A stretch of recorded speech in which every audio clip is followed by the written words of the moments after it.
우리 이 시간 함께 저와 여러분들이 세상을 비추는 빛이 되자라는 제목으로 은혜의 시간을 나누어 보고자 합니다. 마태복음 5장에는 아주 유명하고 중요한 말씀이 기록되어 있는데 알고 계시는지 모르겠습니다. 마태복음 5장을 시작하면서 예수님과 제자들이 함께 영성 훈련을 시작하는 장면으로 소개되고 그렇게 시작이 되고 있는데요. 우리가 알고 있는 것처럼 산상수훈이라고 하죠. 그 말씀이 선포되고 있습니다. 그렇다면 여러분들께 한번 질문해 보겠습니다. 산상수훈의 말씀의 첫 시작이 무슨 내용일까요? 네, 역시나 아무 대답 없으시죠? 그럴 줄 알고 제가 미리 답을 준비해 드렸습니다. 답은요, 팔복입니다. 팔복이 뭔지 아시죠? 8가지 복을 이야기해 줬던 내용을 담고 있는데 저는 이 8가지 복이 과연 무엇일까 여러분들에게 질문을 해보면서 또 다시 한번 제가 소개를 해드려 보고자 합니다. 8가지 복은 이렇습니다. 심령이 가난한 자, 애통한 자, 온유한 자, 의에 줄이고 목마른 자, 긍휼히 여기는 자, 마음이 청결한 자, 화평한 자, 의를 위하여 박해받는 자, 이렇게 8가지 복을 소개하고 있습니다. 이 팔복은 단순히 8가지 복이라고 이야기하기보다는, 그렇게 해석하기보다는 저는 8가지의 영성 아니면 8가지의 실천 영성이라는 제목 아니면 해석 이런 식으로 좀 붙여보고 싶습니다. 다시 말하면 이러한 영성을 가지고 세상에서 소금과 빛이 되라고 예수님께서 말씀하시고 있는 것을 우리는 바라보게 됩니다. 사랑하는 여러분, 이 시간 한번 상상의 그림을 저와 함께 그려봤으면 좋겠습니다. 머릿속으로요, 하얀색 캔버스를 준비하시고 그 캔버스 안에 그려질 배경은 하얗게 눈이 내린 겨울철 그런 배경으로 한번 그림을 그려주시고, 또 그 안에 대낮이 아니라 어둠이 깔리기 시작하는, 캄캄한 어둠이 내리기 시작하는 시간대에 그 산이, 눈이 내려 있는 산을 그려주시면 좋겠습니다. 그리고 깊은 산 속에서 한 통나무집이 한 채가 그곳에 있습니다. 앙상한 나무만, 그 다음에 가지들만 가득한 그 주위의 분위기를 가지고 있는 한가운데 통나무집이 서 있습니다. 왠지 그냥 상상만 해도 외롭고 쓸쓸하고 통나무집만 덩그러니 있는 그 상상 속의 그림을 여러분 한번 그려보셨으면 좋겠습니다. 아마도 각자 상상하면서 그렸던 그림이 저를 비롯해서 다 다르실 거라고 생각합니다. 그렇다면 이렇게 그린 그림의 제목을 여러분 한번 붙여보신다면 어떤 제목이 어울릴까요?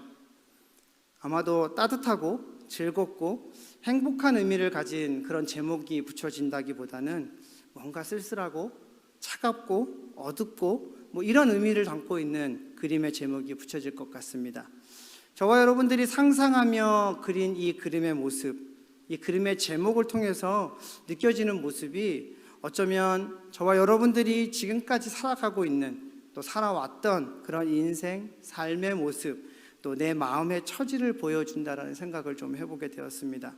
때로는 광야 같기도 하고, 때로는 외롭기도 하고, 때로는 쓸쓸하기도 하고, 칠흑 같은 어둠만 가득해 보이는 내 삶의 걸음, 내 삶의 시간. 그러다가 시간이 흘러 어느덧 황혼의 시간대에 달하는 그런 우리 삶의 모습, 그런 모습을 상상하는 그림이 아닐까라는 생각을 해보게 되었습니다. 그런데 여러분, 이 그림에다가 다시 한번 붓을 들어서 칠을 한번 해보겠습니다. 한번 칠을 해본다면 여러분들은 그 그림의 어느 곳에 무엇을 그리고 싶으십니까? 저는 상상을 해보다가 붓을 들어서 통나무집 창문을 그리고 노란색 혹은 빨간색 계통의 색을 칠해 보았습니다. 그랬더니 놀라운 일이 일어났습니다. 차갑고 황량하고 쓸쓸하고 어두웠던 그 기운만 느껴졌던 그 그림에 따뜻한 기운이 뭔가 비춰지기 시작했습니다.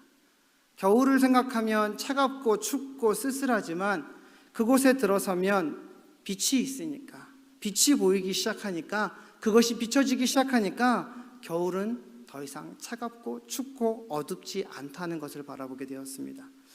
마치 여러분들과 저의 삶 가운데서 어둡고 차가웠던 그 삶 속에서 빛이 들어와서 빛이 비추어지니까 삶이 달라졌던 것처럼 말입니다. 빛이 삶을 바꾸어 놓게 되었다는 말씀을 드리고 싶습니다. 교회여 일어나라 빛을 발하라 라고 하는 주제를 묵상하면서 빛에 대해서 계속 묵상을 좀 해보았습니다. 그런데 이런 마음이 들었습니다. 저는 우리 성도님들 각 개개인이 언제 어떻게 또 어떠한 상황 속에서 예수님을 구주로 믿고 영접했는지 저는 잘 알지 못합니다. 그러나 제가 지금까지 좋은 비전교회를 섬겨오면서 여러분들과 함께 하면서 한 가지 확실하게 말씀드려야 할 것과 확인하고 있는 것은 모두가 빛을 발해야 한다는 것입니다. 아니 좀 더 구체적으로 이야기하자면 여러분들은 빛을 발해야 하는 것보다 빛이 비춰지고 있어야 한다는 것입니다. 저와 여러분들에게 찾아오신 따스한 그 성령님의 그 빛이 우리 안에 있기 때문에 빛나고 있어야 한다는 것을 말씀드리고 싶습니다. 춥고 차갑고 황량하며 어두운 통나무 집에 따뜻한 빛 한 줄기가 나에게 비춰지니까 그곳은 다른 곳으로 변해버렸습니다. 춥고 쓸쓸해 보이는 그 통나무 집만 덩그러니 있던 그곳에 빛이 들어와서 밝아지기 시작하니까 그곳이 따뜻해졌습니다. 산속을 헤매이다가 방황하다가 누군가 그 통나무 집에서 비춰지는 그 빛을 발견하게 되면 다른 거 다 제껴두고 그 집을 향해서 빠른 발걸음으로 달려가지 않을까라는 생각을 해보게 됩니다. 예수님은 너희는 세상의 빛이라 라고 이렇게 선포하셨습니다. 그래서 세상의 빛이라는 것을 말씀하실 때에는 단순히 눈에 보이는 빛, 그냥 가시광선이라고나 할까요? 그것을 말하는 것이 아닙니다. 여기서 빛은 예수쟁이라는 것을 드러내라는 것입니다. 산속에 통나무집 창문에 빛이 그려서 넣었더니 따뜻하게 바뀌었던 그 생각을 해보면 저와 여러분들에게 예수님의 빛이 내 안에 들어와서 아무것도 아니었던 내가 그 빛을 소유한 자가 되었다라고 말씀드리고 싶습니다. 예수님의 빛이 내 안에 있기 때문에 우리는 당연히 그 빛을 비출 수밖에 없습니다. 아무리 내가 그 빛을 비추지 않으려고 가리고 몸부림을 쳐보고 발버둥을 쳐보아도 그 빛은 자연스럽게 비춰질 수밖에 없게 우리에게 찾아오셨다라는 것입니다. 조금 더 구체적으로 설명하자면요, 저와 여러분들의 삶의 현장에서, 가정에서, 직장에서, 사업장에서 모이는 그 교제의 장소든 그것이 어디든 간에 가시든지 있든지 무엇을 하든지 간에 그곳에서 예수 믿는 것, 예수쟁이로 살아가는 삶을 드러내야 한다라는 것을 말씀해 주고 있는 것입니다. 아무개는 예수에 미쳤어 라는 소리 들어보셨죠? 내 주변에서 이런 소리를 듣게 된다면 여러분들은 어떤 생각을 하시겠습니까? 정말 저는 이 말 어렸을 때 참 좋아했습니다. 예수에 미친 사람, 예수에 미친 아무개는 진짜 믿을 수 있어. 성실해. 아무개는 이 세상이 다 사기꾼들만 존재한다고 해도 아무개는 믿을 수 있어. 왜냐고? 예수쟁이잖아. 그 말을 듣던 시절이 있었거든요. 그런데 어느 순간부터 너 예수 믿니? 너나 믿어라. 예수에게 미친 놈 치고 똑바로 사는 너 한 놈도 못 봤다. 너 요즘 누가 예수 믿냐? 라고 하는 소리를 더 많이 듣게 되는 시대를 우리는 지금 살아가고 있다는 것입니다. 또 이런 경우도 있습니다. 이런 교회를 다니는 많은 사람들 중에 예수 믿는다는 것을 드러내는 것을 떳떳하게 밝히지 못하는 경우도 있습니다. 아니, 예수 믿는다라고 말하는 것보다 더 많은 경우에 교회 다닌다라고 이야기하죠. 여러분, 예수 믿는 것과 교회 다닌 것 같은 말일까요? 사람들에게 설명하기 귀찮아서 그냥 편의상 교회 다닙니다라고 그냥 그렇게 이야기합니다. 그런데 엄밀히 말해서 예수 믿는 것과 교회 다니는 것은 전혀 다른 의미입니다. 이미 여러분들도 아실 거라 생각해서 굳이 설명하지는 않겠습니다. 다만 저와 여러분들이 너희는 세상의 빛이라 라고 선포하신 그 예수님의 말씀대로 살아가는 것은 예수 믿는다는 것을 삶으로 드러내야 한다는 것을 절대 잊지 마시기 부탁드립니다.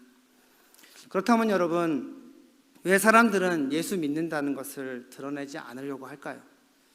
나는 예수 때문에 살고 예수 때문에 죽는다, 이렇게 외쳐야만 꼭 예수 믿는 것을 드러내는 것일까요? 아니요, 그렇지 않습니다. 세상에서 예수 믿는다고 하면 나에게 돌아오는 시선, 손가락질 또는 불이익, 그거 받는 것 때문에 두려워서 예수쟁이가 불리는 것, 예수쟁이로 달려가는 그 삶, 드러내는 그 삶을 두려워하고 살아가는 사람들이 너무나 많습니다. 그래도 저희가 살아가고 있는 이 나라는 제가 볼 때는 조금은 더 나은 것 같습니다. 한 가지 예를 들자면요, 작년에 제가 한국에 잠시 다녀왔습니다. 코비드 팬데믹 때문에 참 많은 일들이 또 사건 사고가 일어났던 그 순간에 저는 그 순간에 너무나 가슴 아픈 일들을 경험했습니다. 정부의 정책 때문에 교회를 압박해 가면서 많은 교회들, 목회자들이 적나라한 모습들이 너무나 많이 뉴스에, 매스컴에 떠돌아다녔습니다. 정부에서 예배를 못 드리게 하니까 본인들이 지하교회도 아니면서 숨어서 예배 드리는 교회도 있고요. 공무원들이 단속을 나오고 확인을 하고 다니니까 교회 문을 닫아놓고 시간 바꾸어서 공무원들이 단속하지 않는 시간대에 예배 드리는 교회도 보았고요.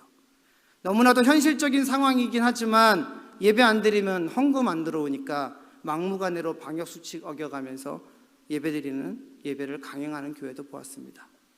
사적 모임 하지 말라고 했더니 몰래 목회자들 수련회 세미나 열었다가 그곳에서 확진자 터지니까 줄줄이 참석 안 했다고 거짓말하고 있는 목회자들의 모습을 보면서 정말 교회는, 정말 이 목회자들은 한국 사회에서 빛을 비추고 소금의 역할을 감당하고 있는 걸까라는 의심이 들 정도로 제 마음을 너무나 아프게 했습니다.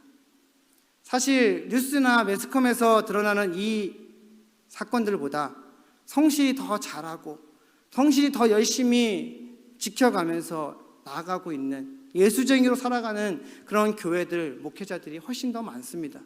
그런데 왜 세상은 이들만을 주목하는 것일까요? 저는 말씀을 묵상해 보면서 예수 믿는 것을 드러내는 삶을 두려워하는 교인들을 떠올려 보았습니다. 저는 제가 아무리 좋은 쪽으로 고민을 해보고 생각을 해보고 그렇게 받아들여져 보려고 노력을 해보았지만 제 머릿속에서 사라지지 않는 답은 하나였습니다. 예수 믿는 것을 드러내지 않는 삶은 예수쟁이가 아니다라는 것이었습니다. 예수 믿지 않았고 따라서 그 빛을 비출 수 없기 때문에 그들은 그렇게 살아간다라고 생각할 수밖에 없었습니다. 타이틀은 교인이지만 그들은 성도는 아닌 것이죠. 왜요? 그들에게 빛이 없기 때문입니다. 로마서 1장 16절의 말씀을 제가 세번역 성경으로 준비해 보았습니다. 세번역 성경을 이렇게 번역합니다. 나는 복음을 부끄러워하지 않습니다. 이 복음은 유대 사람을 비롯하여 그리스 사람에게 이르기까지 모든 믿는 사람을 구원하는 하나님의 능력입니다 라고 말씀하고 있고요. 메시지 성경은 또 이렇게 번역하고 있습니다. 내가 복음을 부끄러워하지 아니하노니 이 복음은 모든 믿는 자에게 구원을 주시는 하나님의 능력이 됨이라. 내 가진 것은 자랑하지 않아도 나에게 주신 하나님의 은혜를 자랑하십시오 라고 적고 있습니다. 빛은 복음입니다. 또한 복음은 능력이 있습니다. 이를 믿는 자는 내 것을 자랑하는 것이 아니라 나에게 주신 하나님의 은혜를 자랑한다라는 것을 말씀해 주고 있습니다. 저와 여러분들이 살아가고 있는 이 삶의 현장에서, 아니 이 교회 생활에서 우리는 이 말씀이 실제가 되었고 실제가 되기를 바라며 그렇게 노력하며 살아갈 수 있기를 예수님의 이름으로 간절히 축복합니다. 저는 저는 비전교회에 2022년이 이렇게 되기를 간절히 기도하며 선포해 보고 싶습니다. 저와 여러분들이 빛을 비추는 것, 세상에서 좋은 비전교회가 예수 믿는 것을 더 자랑하고 드러내는 삶을 살 때 우리의 삶은 이 세상을 살리고 빛을 비추어서 어둠을 몰아내는 그런 교회가 될 것이라고 믿어 의심치 않습니다. 말씀을 준비하는데 문득 제가 요즘 시간 나는 대로 읽고 있는, 아직 많이 읽지는 못했지만 책의 내용을 책의 제목이 떠올랐습니다. 그 책의 제목은 이어령의 마지막 수업입니다. 아시는 분도 계시긴 할 건데요. 여러분, 이어령 교수님을 잘 아실 것입니다. 한국이 낳은 석학이고 문학 박사이자 한국의 초대 문화부 장관을 지내신 분이십니다. 또 이어령 교수님의 따님이셨던 고 이민아 목사님을 아실 것입니다.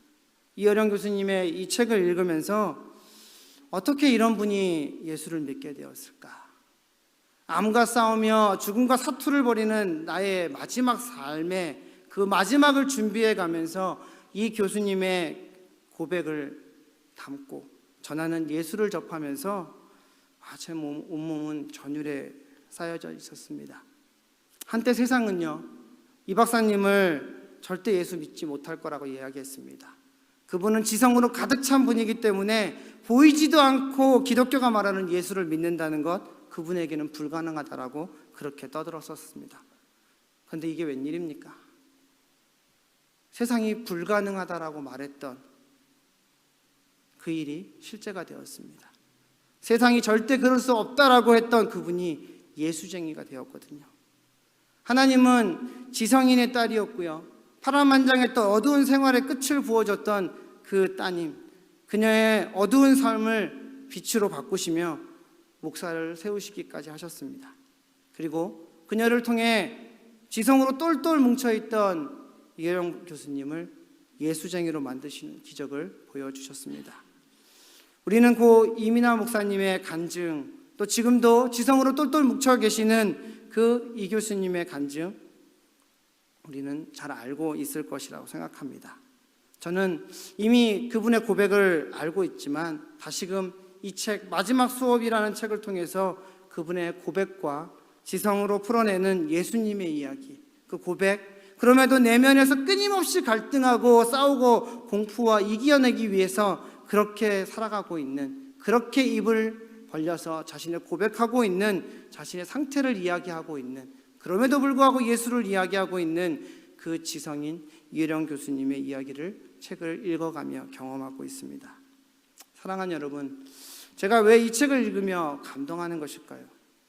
단순히 이어령 교수님의 지성이, 학식이 부러워서일까요? 아니면 그게 마음에 들어서일까요? 아니면 단지 이분이 마음에 들어서 제가 좋아하는 스타일이어서? 아니요, 다 필요 없고, 저는 이어령 교수님이 인간으로 지성인이지만 어쩔 수 없이 자신을 드러낼 수밖에 없는, 그러면서도 빛을 비추는 삶으로 나아가기 위해서 끊임없이 예수를 증거할 수밖에 없는 그 고백이 제 속에 감동으로 몰아치기 때문입니다.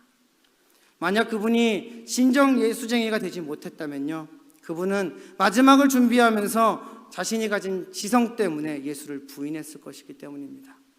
이 교수님이 가진 그것으로 예수를 드러내고 예수 믿는 것을 증거하는 그 삶은 그를 좋아하고 그를 다른 사람들에게 호소하고 있다는 것을 저는 책을 통해서 많이 발견하고 있습니다. 밤하늘의 별빛이 칠흑 같은 어둠 속에서 빛을 더 발하는 것 여러분 아실 것입니다. 세상에 빛이 많고 밝으면 밤하늘의 별빛은 잘 보이지 않습니다.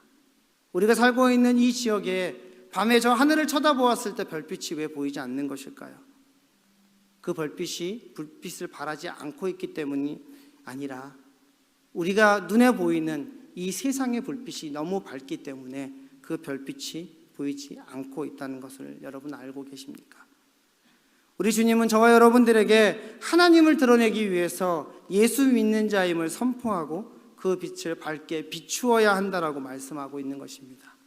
교회된 저와 여러분들이 2022년에는 세상에 예수 믿는 자임을 드러내시고 그 빛을 밝게 비출 수 있기를 예수님의 이름으로 축복합니다. 좋은 비전 교회가 자리하고 있는 이 라브라 지역에 교회라고 명명된 건물들 많이 있습니다. 잘 아실 것입니다. 하나님께서 우리 좋은 비전 교회를 라푸엔테 지역을 떠나서 라하브라 지역으로 이렇게 오게 하신 이유가 단지 이 지역에 있는 많은 교회라고 이름 붙여진 또 하나의 건물로 존재하라고 보내지지 않았다라고 믿습니다. 하나님은 또 하나의 건물이 되는 것을 원하신 것이 아니라 예수를 드러내고 세상에 빛을 비추는 그런 예수쟁이들이 모인 교회가 되라고 이곳에 보내셨다라고 저는 믿습니다. 그래서 여러분 2022년도 우리 표어처럼 교회여 일어나라 빛을 발하라고 하는 말씀도 우리에게 주셨다라고 저는 믿습니다. 새해 우리 이렇게 외쳤죠. 22년 하나님이 하십니다 라고 외쳤는데 외치지만 말고요, 보이는 건물에 이곳에서 빛을 비추려고 제발 애쓰지 마시고요, 세상에서, 가정에서, 직장에서 여러분들의 그 모이는 자리마다 진정으로 예수 믿는 것을 드러내는 삶으로 살아가시는 우리 모두가 되기를 주님의 이름으로 간절히 선포해 봅니다. 마지막으로요, 빛을 비추는 삶은 그럼 어떤 삶일까요? 예수를 드러내는 삶은 그럼 무엇일까요? 세상에서 비친 교회는 어떤 모습이 되어야 할까요? 아까 잠시 한국교회의 상황과 여러 뉴스들에 대한 이야기를 말씀드렸습니다. 세상에서 실수하고 넘어지고 잠시 쓰러지는 그런 교회들, 목회자들을 향해서 손가락질하고 욕설을 퍼부으며 주목하고 관심 갖는 그것이 왜 그들은 그렇게 좋을까요? 그것은 교회가 달라야 한다는 것을 그들도 스스로 알고 있기 때문입니다. 예수를 드러내는 삶은 세상에 빌부터 사는 자기들보다는 달라야 한다는 것을 그들이 알고 있기 때문이라는 것입니다. 예수 믿는다고 빛을 비추기는 하는 것 같은데 아무리 눈 씻고 찾아봐도 그 빛을 볼 수 없거나 교회의 빛이 세상의 빛보다 어두워서 찾을 수 없다면 세상은 우리를 주목할 수 없습니다. 마태복음 5장을 시작하면서 예수님께서 팔복을 말씀하셨다고 전해드렸습니다. 저는 이 팔복을 8가지 영성 또는 8가지 실천 영성이라고 부르고 싶다고 말씀드렸습니다. 이 세상을 살아가는 동안에 예수 믿는 것을 드러내는 빛을 비추기 위해서 나의 내면에 필요한 8가지 성품, 마음의 실천 영성이 필요하기 때문이라고 저는 확신하기 때문입니다. 심령이 가난한 자, 애통한 자, 온유한 자, 의에 줄이고 목마른 자, 긍휼히 여기는 자, 마음이 청결한 자, 화평한 자, 의를 위하여 박해받는 자와 같은 실천의 삶을 우리가 살아야 하기 때문입니다. 우리의 마음의 영성의 기초석이 될 때 세상은 우리를 주목하게 될 것입니다. 왜입니까? 자신들과 다르기 때문입니다. 아무개는 다르네? 아무개 목사는 다른 목사들과 뭔가 다르네? 아무개 장로는? 아무개 권사는? 아무개 집사는? 좋은 비전교회 나아가는 사람은 다르네? 라는 소리를 우리가 들어야 한다라고 믿습니다. 그래야 저와 여러분들을 통해서 하나님이 영광 받으십니다. 혹 이런 이야기가 들리지 않기를 바랍니다. 좋은 비전교회가 이쪽에 이사 왔다고 가봤더니 거기 아무개 삐리리가 있대. 그래서 뒤도 안 돌아보고 나왔네. 아무개 삐리가 다니는 교회면 난 다시는 안 가. 내가 미치지 않고는 거기 갈 수 없지. 그 삐리는 인간도 아닌데. 이런 소문이 돈다면 우리는 더 이상 세상을 비추는 빛이 비추기 어려울 것입니다. 소문이 두려워서가 아니라요, 좋은 비전교회의 빛이 없는 곳이기 때문입니다. 사랑하는 여러분, 오늘 본문 16절은 이렇게 말씀하지 않습니까? 이같이 너희 빛이 사람 앞에 비치게 하여 그들로 너희 착한 행실을 보고 하늘에 계신 너희 아버지께 영광을 돌리게 하라. 아멘. 말씀을 정리하면서 제가 종종 고백하는 내용을 말씀드리고 정리하려고 합니다. 저는 제가 이 세상을 떠나고 나면 가장 좋은 건 제가 숨을 쉬고 있을 때 예수님이 오시는 거지만 뭐 알 수 없잖아요. 그런데 저는 제 마지막을 생각해 보면서 이런 고백을 종종 합니다. 제 무덤 비석에 하나님의 종으로 살다가 간 이진수 여기 묻히다 라는 글귀가 적혔으면 좋겠다라는 고백을 종종 하곤 합니다. 저희 아내가, 저희 아들이 제 소망대로 이 비석에다가 이렇게 써줄지는 저도 모르겠습니다.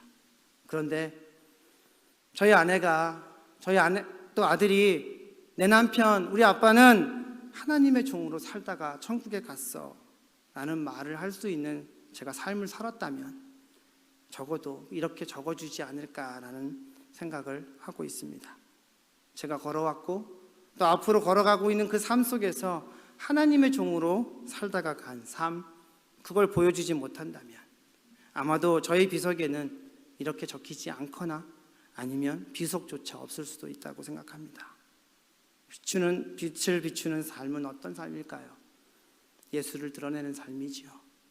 세상에 비친 교회의 모습은 보여주고 살아내는 것입니다. 여러분, 예배당에서 그렇게 뜨겁게 기도하고 찬양하고 말씀 듣고 읽고 그러는데 집에만 돌아가면 그 집에서 매일 싸우는 소리, 욕하는 소리, 웃음소리가 가득하기보다는 울고 고성이 넘치는 소리가 가득하다면, 그런 모습만 비춰진다면 그 사람의 예배당에서의 모습은 과연 무엇을 의미하는 것일까요? 보여주고 살아내는 삶은 이곳 예배당에서만 하는 것은 무의미합니다. 빛이신 예수님을 모시고 살아가는 내가 굳이 빛으로 오신, 빛으로 이 자리의 주인이 되어 계신 그분 앞에 내가 빛을 자랑할 이유가 있을까요? 아니, 자랑한다 해도 빛의 근원이신 분이 내가 그분의 빛보다 더 밝을 수 있을까요? 보여주고 살아내는 삶은 세상에서 실천해야 하는 것입니다. 세상에서 못다하고 자꾸 교회에 와서 내 빛 자랑하려고 그렇게 망설이고 갈등하고 그렇게 헤매이지 마시고 제발 세상에서 빛을 비추셨으면 좋겠습니다. 우리 좋은 비전교회 성도들은 여러분들이 가지고 계신 그 눈부신 빛을 가지고 세상을 향해 빛을 비추시기를 간절히 부탁을 드립니다. 이미 이곳에 빛이 계시지요. 빛이신 예수님이 어둠을 몰아내셨고 이곳의 주인이 되어 계십니다. 그런데 우리가 여기서 빛을 비출 이유는 없지요. 우리는 세상을 향해 나가서 빛을 비추는 일을 해야 합니다. 교회여 일어나라, 빛을 발하라 라고 하신 이 주제 말씀 붙잡고 2022년 우리 모두가 일어나서 세상을 비추는 빛이 되는 저와 여러분, 그리고 우리 좋은 비전교회가 되기를 예수님의 이름으로 축복합니다.